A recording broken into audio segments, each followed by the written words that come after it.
Le plastique, une matière malléable qui est utilisée dans la production de plusieurs produits. Mais le plastique, ça dérange, ça pollue et ça cause énormément de mal à l'environnement. Beaucoup de pays, dont Maurice, ont pris beaucoup de mesures drastiques parfois pour la réduction de la production et de l'utilisation du plastique. Comment mieux gérer l'utilisation du plastique et la consommation du plastique? PIM Industries, qui est producteur des produits plastiques, s'est engagé dans cette réflexion avec la collaboration de Qualitropic, une agence de consultants réunionnais qui vient aussi aider PIM à voir mieux comment gérer ces nouveaux défis par rapport au plastique.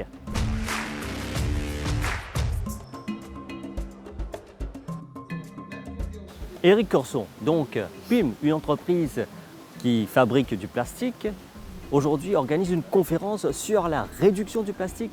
Pourquoi cette réflexion? Alors, si vous avez remarqué, le titre de la conférence est mieux comprendre les enjeux, les défis et les perspectives du plastique. Et ce mieux comprendre est primordial dans notre approche. Donc c'est vrai qu'aujourd'hui, PIM est un leader dans son domaine d'activité. On existe depuis 52 ans. Donc on fournit énormément de clients à Maurice. Et après avoir nous-mêmes fait une formation avec Qualitropic, depuis en novembre de l'année dernière, on s'est posé la question de savoir mais qu'est-ce qu'on pouvait faire d'autre? Donc comment on pouvait finalement nous aussi arriver à former nos clients. Donc c'est l'ambition de cette journée. C'est pas uniquement former, mais c'est de mieux comprendre les plastiques pour mieux les anticiper, pour mieux les aborder, pour mieux gérer les problèmes qui sont liés au plastique. Si on n'arrive pas à comprendre c'est quoi un plastique, parce que dans les plastiques, il existe différents types de plastiques, du PP, du PET, du HDPE, qui ne sont pas forcément compatibles les uns les autres. Donc, en arrivant à mieux les comprendre, on arrive donc à mieux les gérer et surtout à mieux gérer la fin de vie. C'était l'ambition que nous avions eue à travers cette conférence, mais pas que.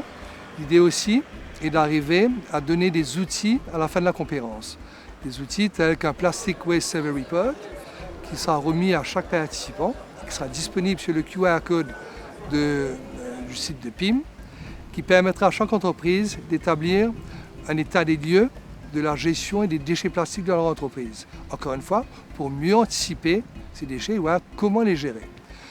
Il y aura un autre document aussi qui sera remis donc, à la suite de la conférence, qui sera un document sur l'éco-conception. L'éco-conception est la base de tout. De l'éco-conception dépendent 80% finalement de la fin de vie du plastique. C'est au moment de la conception que se décide l'impact environnemental du produit, du packaging. Donc voilà l'ambition que nous avons aujourd'hui, c'est de former, c'est d'expliquer à nos clients et de les faire comprendre qu'est-ce qu'on peut faire, qu'est-ce qu'on ne peut pas faire, quelles sont les limites, c'est quoi un biomatériau, c'est quoi un matériau biodégradable. Donc à travers cette compréhension, on arrivera vraiment à fédérer les entreprises et à, j'espère, créer une synergie et une volonté supplémentaire par rapport déjà à ce qui existe pour aller plus loin dans cette démarche. Alors justement, vous parlez de conscientiser vos clients, comment consommer donc cette nouvelle façon de consommer du plastique. Alors comment est-ce que le secteur public et privé peuvent s'engager pour trouver un consensus pour justement réduire ou recycler le plastique? Pour réduire le plastique, l'éco-conception est une des réponses. Je prendrai un exemple simple. Nous avons investi chez PIM dans une machine qui s'appelle le IML, In-Mold Labeling. C'est une machine qui va incorporer sur un bidon en plastique de 5 litres une étiquette automatiquement. Avant, l'étiquette, donc on appliquait une impression en sérigraphie. Pour pouvoir appliquer cette impression en sérigraphie, il fallait que le bidon fasse 200 grammes. Donc, pour avoir une certaine consistance, pour que l'impression puisse tenir au moment du passage de la sérigraphie. Avec cette nouvelle technologie, nous sommes arrivés à réduire de 20 grammes par bidon le poids du plastique. Donc voilà un exemple simple d'éco-conception où imaginez 20 grammes multiplié par des milliers et des milliers, pour pas dire des dizaines de milliers de bidons, l'impact que ça peut avoir. Donc ce n'est pas uniquement au niveau de la réduction des plastiques, il faut penser maintenant à la partie réutilisation. Donc on parle beaucoup de réutilisables. On fait des tests par exemple en ce moment chez PIM, on parle beaucoup de PET. On s'est dit, ben oui, le PET c'est quelque chose qui nuit. Donc il y a beaucoup de collecte qui se fait à Maurice. Donc il faut savoir que plus de 40% du PET est collecté à Maurice et certaines entreprises telles que Phoenix Bev a l'ambition d'atteindre les 80% de collecte à Maurice. On se dit aussi peut-être que dans certains domaines, pour ce type de produit, peut-être qu'on pourrait arriver à fabriquer du PET réutilisable. À partir du moment où c'est réutilisé, on augmente la durée de vie, on peut la multiplier par 5, 10, 20 fois, même plus par moment. Et c'est autant de plastique en moins dans la nature.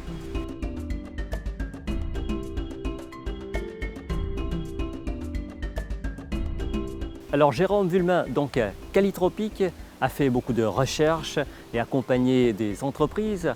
Quand on parle de la réduction du plastique, comment justement les entreprises peuvent arriver à cela sans dire pour autant éliminer le plastique complètement? Effectivement, c'est très intéressant de ne pas parler du zéro plastique. Pourquoi? Il y a des domaines dans lesquels on ne peut pas se passer de plastique, notamment dans le domaine du médical ou encore de l'aéronautique.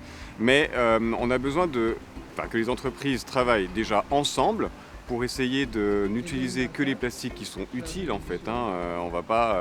Il y a beaucoup de plastiques qu'on pourrait éliminer de notre quotidien. Et puis il y a un intérêt aussi à ce que le public travaille avec le privé, dans le sens où la réglementation doit évoluer aussi en fonction des besoins des entreprises privées.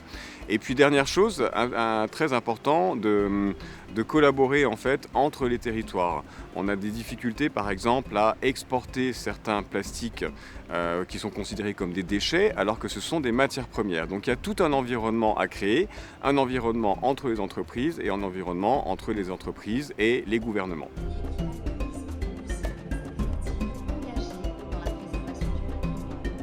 Alors Vanessa de Spéville, pourquoi est-ce que la MCB est engagée auprès de ces entreprises qui font du recyclage et même qui contribuent à la réduction du plastique? Donc il faut savoir que la MCB est engagée depuis un moment déjà dans une stratégie de développement durable assez ambitieuse. Elle est engagée notamment sur le fait de valoriser le patrimoine environnemental de Maurice, mais aussi de la région. Et à ce titre, elle a pris un certain nombre d'engagements, notamment en signant des accords internationaux, en accompagnant ses clients, notamment par la mise en place de produits financiers dans cette transition environnementale et finalement vers une économie bas carbone. Aujourd'hui, le plastique est un vrai sujet en matière d'environnement, non seulement en termes de production plastique, parce que ça c'est fait à base de pétrole et donc ça génère une grosse empreinte carbone, mais aussi en matière de déchets plastiques. En fin de vie, le plastique représente un déchet qui est compliqué à gérer. Du coup, la MCB se tient à côté des entreprises et des initiatives comme celle aujourd'hui organisée par PIM Recycling pour sensibiliser sur les enjeux du plastique et essayer de trouver des solutions innovantes en remplacement des alternatives au plastique, des alternatives dans la production du plastique, dans le recyclage du plastique, qui sont aujourd'hui des moyens technologiques qui sont à notre disposition.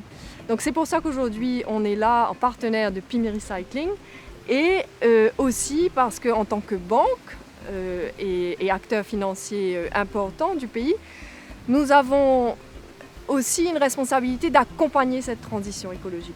Et du coup, on a aussi mis en place des outils financiers, on va dire, notamment le Sustainable Loan, un des produits aujourd'hui qu'on a lancé en début d'année, qui permet d'accompagner les entreprises qui sont des acteurs de cette transition dans leur dynamique et dans leurs objectifs ambitieux en matière d'environnement. Et là, vous parlez de ce Sustainable Loan. Donc, comment ça fonctionne?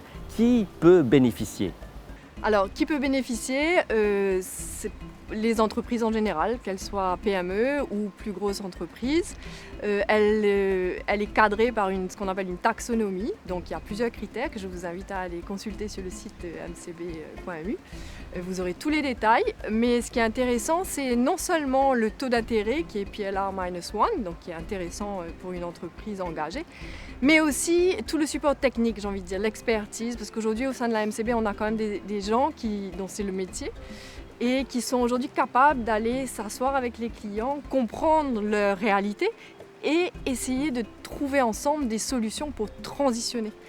Et c'est ça l'accompagnement, je pense, fort aujourd'hui de la MCB, c'est cet accompagnement technique d'experts qui sont capables aujourd'hui de discuter avec le client pour trouver des solutions qui soient concrètes, réelles et ancrées dans l'économie réelle.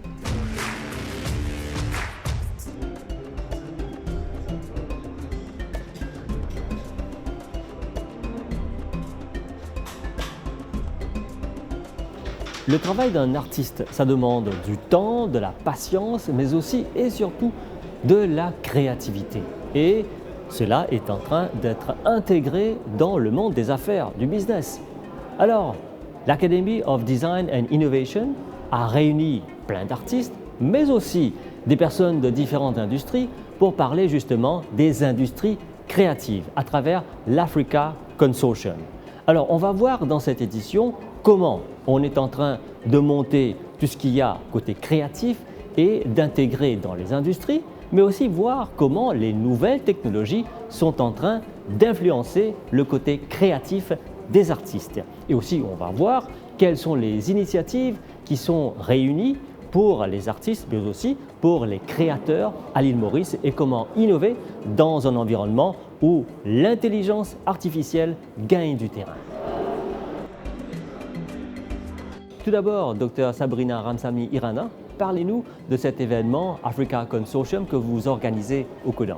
On organise le African Consortium 2023 pour regrouper toutes les personnes qui ont la passion pour la culture d'Afrique, incluant l'île Maurice, et travailler ensemble, collaborer pour projeter les cultures de l'Afrique, de tous les pays d'Afrique. Alors l'idée, c'est de promouvoir la créativité, le design, la culture des pays africains et aussi rapprocher les pays du grand continent avec l'île Maurice. On est une petite île, pas trop connue du grand continent, et c'est l'initiative qu'on a commencé l'année dernière à Dubaï pour avoir la visibilité, donner la visibilité à l'Académie et aussi à l'île Maurice. Alors justement, Academy of Design and Innovation, qu'est-ce que vous faites à Maurice?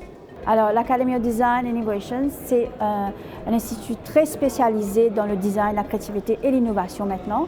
On était le Fashion Design Institute l'année dernière, on a rechangé, on a fait un rebranding et maintenant on est un awarding body qui donne des cours dans la mode, l'interdécor, design, l'architecture, la bijouterie, la joaillerie comme on dit, et aussi l'art et l'artisanat.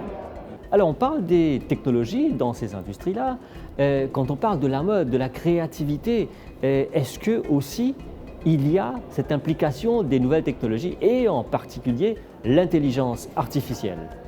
Ah oui, bien sûr, parce qu'on est en retard à Maurice sur l'adaptation de l'intelligence artificielle dans la créativité. C'est pour ça qu'on démarre pas mal de choses dedans. Mais avec la pandémie, l'Europe, les États-Unis ont déjà commencé comment les designers, comment les stylistes, comment la créativité peut adapter cette technologie. Effectivement, sur le marché d'Europe, vous allez voir que le shopping online, en utilisant AI, on n'a pas besoin d'aller dans les magasins. Maintenant, virtuellement, vous pouvez porter votre vêtement, vos chaussures, pour voir comment ça se porte sur vous. On peut même sentir les parfums, les maquillages virtuellement. Il y a pas mal de choses qui ont été développées et la créativité forme partie. Il faut s'adapter avec le nouveau parce que la créativité, c'est l'âme du pays. Alors, sans la créativité, rien ne marche. Le consommateur regarde l'esthétique, la créativité d'un produit avant d'acheter. L'ingénieur, les trucs qui viennent pas, ça c'est après. Mais le premier coup d'œil, le sens de l'œil, regarde qu'est-ce qui est plus beau pour que c'est une image qu'il faut projeter. Et le consommateur regarde ça en premier. C'est pour ça le AI, ça devient quelque chose qui est très important. La technologie s'adapte très vite avec la créativité et les designers sont du jour au lendemain de trouver quelque chose de nouveau tout le temps. Alors on parle de créativité, de design. Est-ce que c'est seulement les vêtements ou il y a d'autres secteurs encore? Ah, il y a la joaillerie, le jewelry, il y a l'accessoire, il y a les frames, comme ça, les glassware, il y a les chaussures, les sacs à main, il y a toute une panoplie. Parce que la mode, c'est pas simplement vestimentaire. La mode, c'est même aller vers les voitures. Votre portable, c'est what is in trend. Alors c'est une secteur produit, manufacturier qui met en marche pour pouvoir développer quelque chose que le consommateur va trouver très attrayant pour acheter. Alors l'idée, c'est pas seulement la mode. La mode, c'est simplement qu'est-ce que les gens achètent pour combiner le tout, pour faire, comme tu dirais, le consommateur est content de ce qu'il achète. Le consommateur va tout le temps voir quelque chose de nouveau, que ce soit vestimentaire, les chaussures, voiture, votre portefeuille ou votre sac. Alors, c'est toutes les choses que le consommateur regarde en ce moment. Merci beaucoup. Merci à vous.